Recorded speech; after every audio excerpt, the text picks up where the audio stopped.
Prurjet e lumit Vjosa në fshatin Kashish në Fier kanë arritur në pikën kritike. Sipas banorëve, nga mëngjesi i kësaj të mërkure e deri në mesditë niveli u shëritur me 1 metër, duke u kthyer në rrezik real për përmbytjen e tokave bujqësore.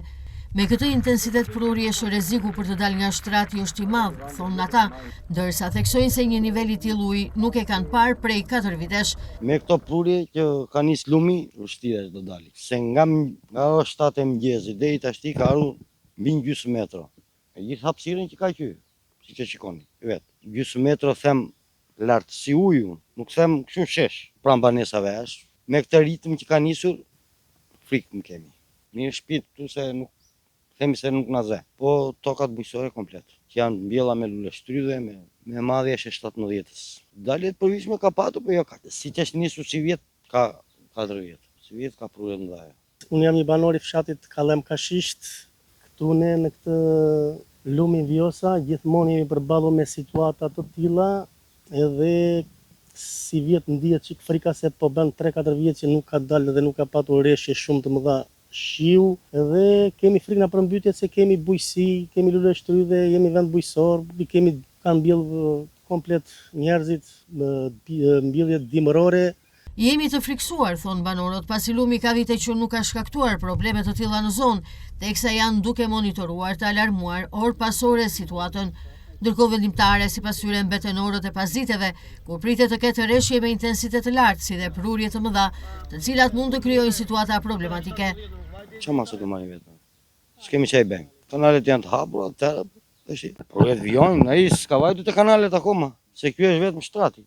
Niveli po i ngrihet shumë lumit, po prap nëse me këtë shi që ka rënë dhe nëse greku andeja hap në port, se unë kam qenë vetë në Kurbet, në Konica dhe në Përmeti në Qarqova, po lumi po bie prurje. Me fjalë, ne po bëjmë 4 vjet që nuk kemi patur kaq shtesë lumi, po e shikojmë që po ngrihet në ora 8-9 mëngjes deri tani po flasim që po vërshon. Ne jemi gjithmonë në mbrojtje, po çfarë do mbrojmë? Me ato çika kush në kanal Kullus, me lopata fshatar të ndje që kanë dhe fermerë që kanë pronë atyre të lule shtrydheve, se ne jemi në zonë lule shtrydhesh. Po mundohen, lumi po ngrihet, mas inshallah, sikur ngrihet edhe 1 metro e ca niveli 2 metro, 1 metro të ngrihet hynë për tokat bujqësore.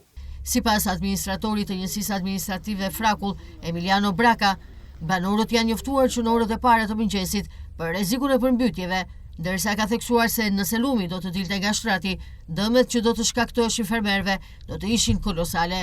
Jemi në zonën e Frakulls, ndodhemi në fshatin Kashish.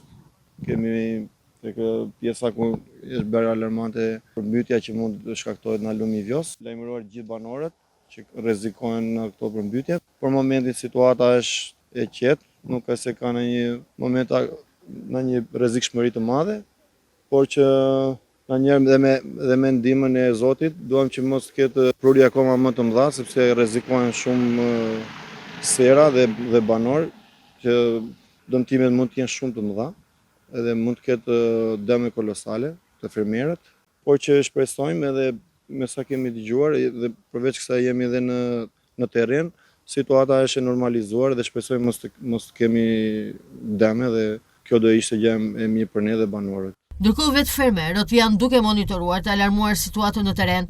Një prej tyre pohon se Vjosa nëse del nga shtrati është një përbindësh i vërtet. Do ishte pariparueshme të paktën për 2 vjet. Na kthen 2 vjet mbrapa të gjithëve si fermer.